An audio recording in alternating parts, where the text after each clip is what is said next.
नमस्कार विद्यार्थी मित्रांनो, स्वागत आहे तुमचं आपलं चॅनल एमपीएससी गर्लवरती। मित्रांनो, एमपीएससीच्या मार्फत येणारी जी गट ब आणि गट क संयुक्त पूर्व परीक्षा आहे त्या एक्झामची जर तुम्ही तयारी करू इच्छित असाल, तुमचं म्हणजे बघा तुम्ही आता कुठेतरी ग्रॅज्युएशन कंप्लीट केलेलं असेल किंवा मग कुठेतरी आता लास्ट इयरला आहात किंवा 12वी वगैरे झालेली आहे आणि आता तुम्हाला असं वाटते की आपणही पीएसआय एसटी एएसओ कोणत्याही गट ब मध्ये येणारी एखादी पोस्ट असेल किंवा गट क मध्ये एखादी येणारी पोस्ट असेल त्यावरती आपल्याला फोकस करायचा आहे, ती एक्झाम आपल्याला द्यायची आहे। ती 2024 ची असेल किंवा 2025 ची एक्झाम तुम्ही टार्गेट करत असाल। पण मित्रांनो, अगदी शून्यातून जेव्हा आपण तयारी सुरू करतो, जसं की आपल्याला एमपीएससीचं काहीच माहिती नाही आणि आपण आता कुठेतरी स्टार्टिंग करत असेल, तर हे जे व्हिडिओज आहेत चॅनलवरती हे सगळे नवीन विद्यार्थ्यांकरिता आहे। जे नवीन विद्यार्थी आहेत, ज्यांचं आताच कुठेतरी ग्रॅज्युएशन वगैरे झालेलं आहे, त्यांना एमपीएससी मधलं काहीच माहिती नाही, अशा विद्यार्थ्यांसाठी मी ही सिरीज जी आहे ती स्टार्ट केलेली आहे। त्या सिरीज मधलं आपलं हे 5वं लेक्चर आहे।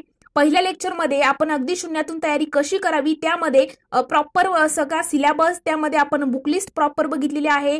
त्यानंतर एक डायरी मी त्या ठिकाणी फर्स्ट व्हिडिओमध्ये करायला सांगितलेली होती, त्यामध्ये कोणकोणत्या गोष्टी नोट डाऊन करायच्या आहेत हे सगळं काही मी तुम्हाला पहिल्या व्हिडिओमध्ये सांगितलेलं आहे। जर तुम्ही या व्हिडिओवरती पहिल्यांदाच आले असाल, आपल्या चॅनलवरती हा व्हिडिओ तुम्ही फर्स्ट टाइम बघत असाल, तर मित्रांनो याच व्हिडिओच्या डिस्क्रिप्शन बॉक्समध्ये जो फर्स्ट लेक्चर आहे त्या फर्स्ट लेक्चरची लिंक मी दिलेली आहे।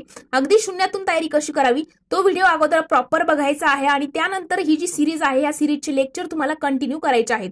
म्हणजे आपण पहिल्या व्हिडिओमध्ये जेवढे काही 8 विषय आपल्याला गट ब आणि गट क संयुक्त पूर्व परीक्षेला असतात त्या 8 विषयाची विषयनिहाय तयारी म्हणजे काय, तर जसं की पॉलिटी विषय आहे, मग पॉलिटी विषयाची तयारी कशी सुरू करावी, अगोदर कोणता लेसन वाचावा, कोणतं बुक रेफर करावं, त्यानंतर पॉलिटी किती त्या ठिकाणी 6 ते 7 पार्ट मध्ये मी कशा पद्धतीने छोटे छोटे पार्ट करून डिव्हाइड करून दिलेले आहे, अशा पद्धतीने सगळेच विषय मी तुम्हाला आपल्या चॅनलवरती सांगणार आहे, जेणेकरून लवकरात लवकर जे नवीन विद्यार्थी आहात, जे ज्यांना गायडन्सची गरज आहे अशा विद्यार्थ्यांना बघा, आता तुम्ही जर युट्यूबवरती बघायला गेले तर प्रत्येक चॅनलवरती तुम्हाला लेक्चर दिसतील, पॉलिटीचे लेक्चर दिसतील, भूगोलचे लेक्चर दिसतील, अर्थशास्त्राचे दिसतील, पण अगदी शून्यातून तयारी कशी करावी, विद्यार्थ्यांना नक्की सुरुवात करताना कोणत्या अडचणी येतात हे कुठेही तुम्हाला मिळणार नाही। त्यामुळे आपलं चॅनल खास नवीन विद्यार्थ्यांसाठी आहे, म्हणजे नवीन जे काही तयारी करणारे विद्यार्थी आहेत ते लवकर कशा पद्धतीने ट्रॅकवर येतील, कसे प्रत्येक विषयाची त्यांना तयारी करायला सोपं जाईल, या पद्धतीने आपण या ठिकाणी लेक्चर सिरीज जी आहे ती स्टार्ट केलेली आहे। तर पहिला व्हिडिओ अगदी शून्यातून तयारी, दुसरा व्हिडिओमध्ये आपण पॉलिटी विषयाचा अभ्यास सांगितलेला आहे कशा पद्धतीने करायचा आहे,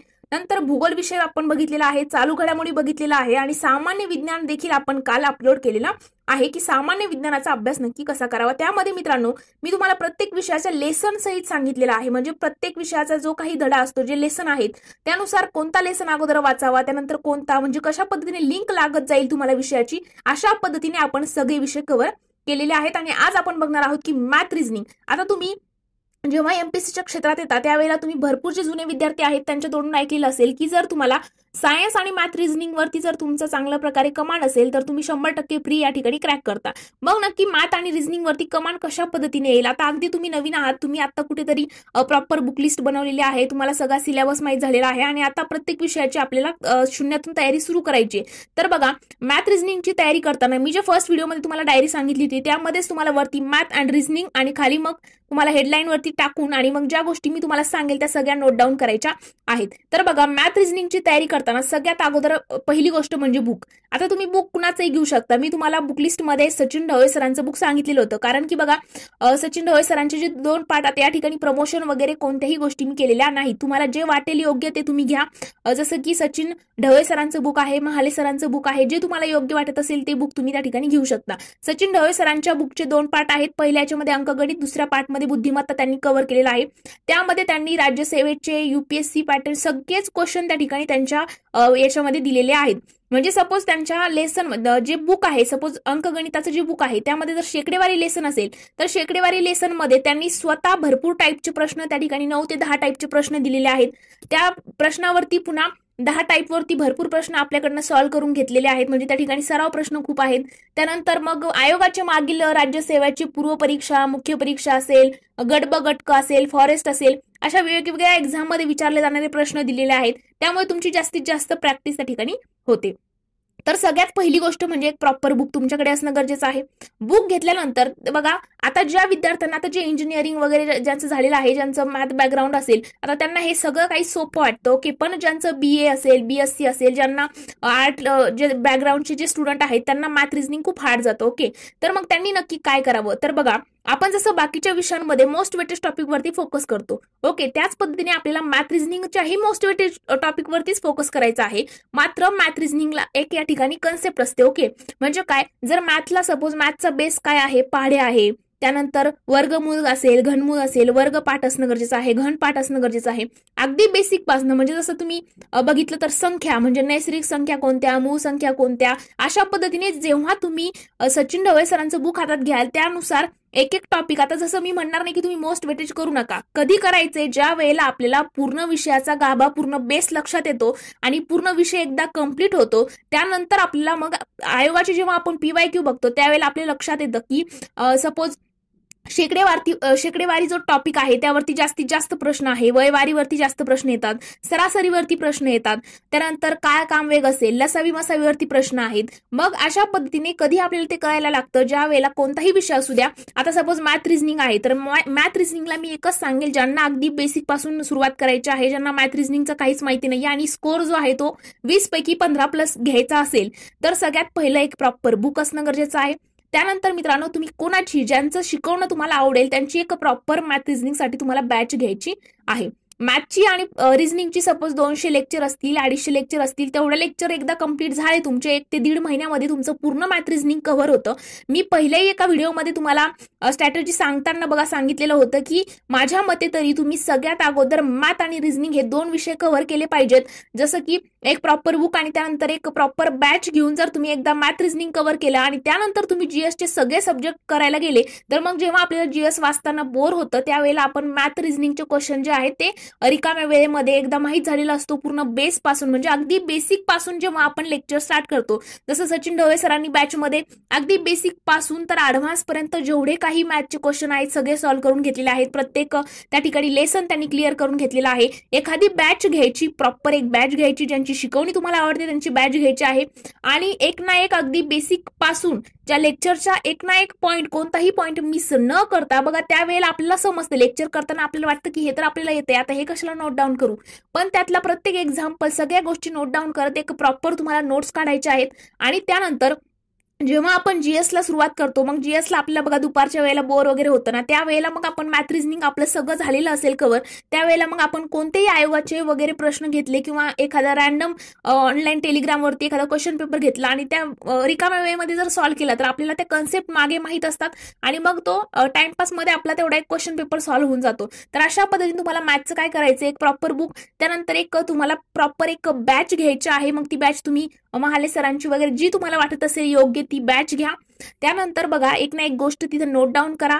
त्यानंतर एक 22,000 प्रश्न संच, आता तुम्हाला माहित असेल आयोगाचे जे गणित आणि बुद्धिमत्ताचे जे प्रश्न आहेत त्याचं एक सेपरेट पार्ट 2 मध्ये त्यांनी दिलेला आहे. 22,000 प्रश्न संच जो आहे ज्ञानदीपचा, त्यामध्ये तर बघा तुम्ही ज्यांचं कुणाचं यूज करत असेल त्यामध्ये मॅथ आणि रिझनिंगचे जे लास्टला क्वेश्चन देतात सगळे, तर त्यामध्ये तुम्हाला लेसन वाईज सगळे PYQ जे आहेत आयोगाचे सॉल्व्ह करायचे आहेत. आयोगाचे PYQ सॉल्व्ह केल्यानंतर बघा सपोज काळ, काम आणि वेग लेसन आहे, त्या लेसनचे जेव्हा तुम्ही PYQ सॉल्व्ह करायला घेणार, सपोज जेवढे काही प्रश्न असतील, 30 प्रश्न असतील, 40 प्रश्न असतील, मग त्यामध्ये राज्यसेवेला विचारले जाणारे, UPSCला विचारले गेलेले, गट ब गट कला असेल, फॉरेस्टला असेल, तर सगळे एकदा आपण त्या ठिकाणी सॉल्व्ह करायचे आहेत. मग प्रत्येक प्रश्न आपल्याला नवीन वाटतो त्या ठिकाणी तो पॅटर्न आयोगाचा समजून घ्यायचा आहे. सपोज एखादा प्रश्न विचारला असेल, A आणि B मिळून जेवढं काम करतात, सपोज A एका दिवसात 10 पेढे खातो, बी एका दिवसात 20 पेढे खातो, तर दोघं मिळून एका दिवसात किती पेढे खातील, सपोज अशा पद्धतीचा प्रश्न आहे. मग तो पॅटर्न कसा आहे प्रश्न विचारण्याचा, त्या पद्धतीने मग तुम्हाला एकदा तो पॅटर्न कळाला आणि ते सोल्युशन एकदा तुम्ही त्या ठिकाणी सॉल्व्ह केला किंवा मग त्याचं सोल्युशन आपल्याला माहित नसेल तर युट्यूबवरती जर तुम्ही त्या वर्षीचा त्या ठिकाणी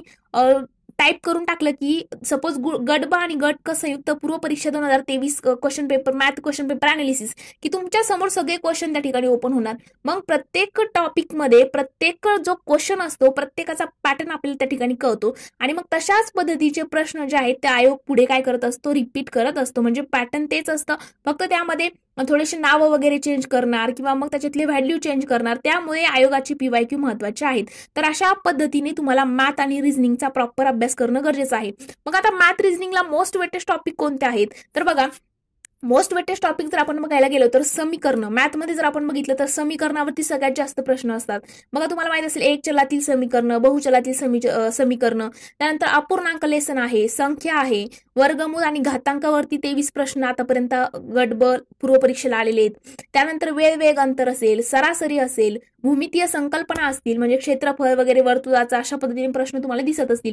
आता भलेही तुम्ही अगदी शून्यातून तयारी करत असाल तरी तुम्ही एकदा मागच्या आयोगाचे प्रश्न बघायचे, डोळ्याखालून एकदा काढायचे आहेत की प्रश्न कशा पद्धतीने येतात, आणि एकदा प्रॉपर बॅच कंप्लीट झाली की त्यानंतर सगळे फॉर्म्युल्यासाठी एक पॉकेट डायरी करून सगळे फॉर्म्युले पाठ करायचे आणि त्यानंतर वारंवार त्याची रिव्हिजन, आणि सोबतच सगळे आयोगाचे PYQ, जरी ऑदर टेलिग्रामवरचे इकडचे तिकडचे जे आपण क्वेश्चन पेपर घेतो प्रॅक्टिस म्हणून, ते तुम्ही सॉल्व्ह करायचेच आहेत. पण त्या अगोदर सगळे आयोगाचे PYQ तुमचे सॉल्व्ह करणं गरजेचं आहे. अगोदर सगळे PYQ कंप्लीट करा आणि त्यानंतर अवांतर जे काही टेस्ट सिरीज वगैरे लावतात त्याच्यानंतर जेवढे काही प्रॅक्टिस क्वेश्चन पेपर तुम्हाला घ्यायचे असतील ते घ्या, पण अगोदर आयोगाचे सगळे प्रश्न तुमचे सॉल्व्ह करून झाले पाहिजेत. आणि अशा पद्धतीने तुम्हाला रिझनिंगची सुद्धा स्ट्रॅटेजी तुमच्याकडे असणं गरजेचं आहे. आता रिझनिंगचं काय आहे, जसं मॅथला तुम्ही फॉर्म्युले वगैरे विसरू शकता, पण बुद्धिमत्ता विषय असा आहे की तो एकदा जर तुम्हाला समजला की त्यानंतर पुन्हा त्याची कन्सेप्ट त्या ठिकाणी करण्याची गरज पडत नाही. एकदा जर तुम्ही सगळं रिझनिंग कंप्लीट केलं आणि कन्सेप्ट कळाली की जसं की नातेसंबंध आहे, नातेसंबंधावरती कशा पद्धतीने प्रश्न सॉल्व्ह होतात, एकदा तो पॅटर्न कळला की त्याच्यानंतर पुन्हा ते पाठांतराची गरज नसते, काही वाचायची गरज नसते. फक्त काही गोष्टी आहेत जसं की कॅलेंडर चॅप्टर आहे त्यामध्ये थोडेफार आहेत. त्यानंतर कॅलेंडर नंतर काही अशा आहेत जसं की दिशा असेल, अशा पद्धतीचे काही चॅप्टर आहेत त्यामध्ये तुम्हाला थोडंफार फॉर्म्युले वगैरे पाठ करणं गरजेचं आहे, पायथागोरस थेरम वगैरे. तर थोडेफार असे चॅप्टर आहेत एक दोन, पण बाकीचं एकदा बुद्धिमत्ता तुम्ही कंप्लीट केलं तर बघा मॅथ आणि रिझनिंग मध्ये तुम्ही 15+ मार्क जे आहेत ते हमखास मिळवू शकता. तर अशा पद्धतीने तुमची मॅथ आणि रिझनिंगची स्ट्रॅटेजी असायला हवी. आता नेक्स्ट व्हिडिओमध्ये नक्की तुम्हाला काय मी सांगायला हवं हे तुम्ही मला कमेंट सेक्शन मध्ये सांगायचं आहे की तुम्हाला कोणत्या गोष्टीमध्ये अडचणी आहेत. नेक्स्ट व्हिडिओ 100% मी त्यावरती बनवून तुमचे सगळे डाऊट या ठिकाणी क्लिअर करणार आहेत. आणि मित्रांनो, जर तुम्हाला कोणत्याही प्रकारचा डाऊट असेल तर आपल्या चॅनलच्या अबाउट सेक्शन मध्ये आपला व्हॉट्सअप ग्रुप आहे तो जॉईन करायचा आहे. सोबत माझ्या इंस्टाग्राम अकाउंटची पर्सनल ID आहे, तिथे जाऊन तुम्ही मला तुमचे डाऊट जे आहेत ते विचारू शकता. प्रत्येकाला मी त्या ठिकाणी रिप्लाय करत असते. तर आज आपण इथेच थांबणार आहोत. जर तुम्हाला व्हिडिओ आवडला असेल तर व्हिडिओला लाईक, कमेंट आणि तुमच्या मित्रांसोबत देखील शेअर करायला विसरू नका. आणि चॅनलवरती पहिल्यांदाच आले असाल तर सबस्क्राईब नक्की करा. Thank you so much.